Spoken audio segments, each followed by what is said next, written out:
So let's go ahead and create a new class in here, and I'm going to say new and then class, and here I'm going to name this as person. And a person can have, let's just say private string first name, private string last name. We can also have a gender, so let's just have a new class, gender, and this will be an enum, and this will be male, comma, female. And in here I can say private and then gender, and you can see where we go with this. We can have a bunch of other properties, right? So here, let me just stick with these three, but also what I can do is I can say, right, so a person might have, so private, a person might have cats, for example, or a cat. So if you want a person to have a cat, so one single cat, you could just say cat, just like that. But if you want a person to have multiple cats, you could just say cat and basically cats. So this is an array of cats in here, right? So a person can have multiple cats. Then let's add these to constructor. And you've seen these.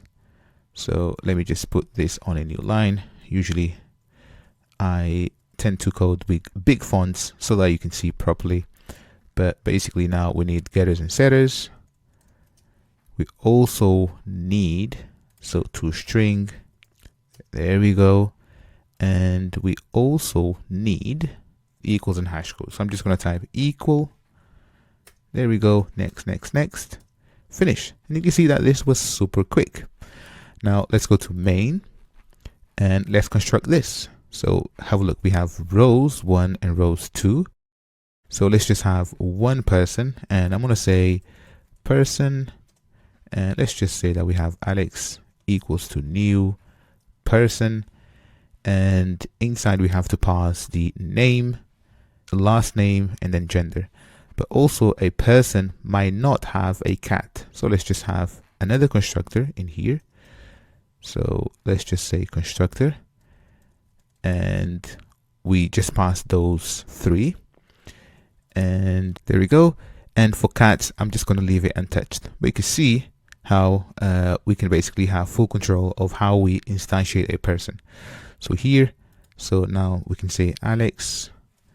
So let's just say this is Alex Montana, and let me put this on a new line, just like that. So Alex Montana, and Alex is a male. So here I'm just going to say gender dot male, and there we go. So if you want to specify cats for Alex, you can also just say an array of cats. So cats or cat and then cats equals 2, and we can pass Rosie or rows, my bad, rows 1 and then rows 2 in here, and we have basically another constructor that we can pass cats inside, just like that.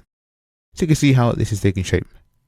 So now I can just basically print this. I'm going to say South, and then I'm going to say Alex, and if I run this, have a look. So we have person, Alex, last name Montana, gender male, and then cats, and all the cats as well with the toString, because within cats we actually did override the toString method. But you can see how we are starting to put things together, right? So we have one class called cat, we have one class called person, and this is when basically we start to represent things in the real world into coding. So object-oriented programming. So things are based on objects. Now obviously this is a very simple example, but don't worry, throughout this course we're going to build a bunch of complex classes, but also I'm going to give you exercises so that you get to put all of this into practice. If you have any questions, please do let me know. Otherwise, catch me on the next one.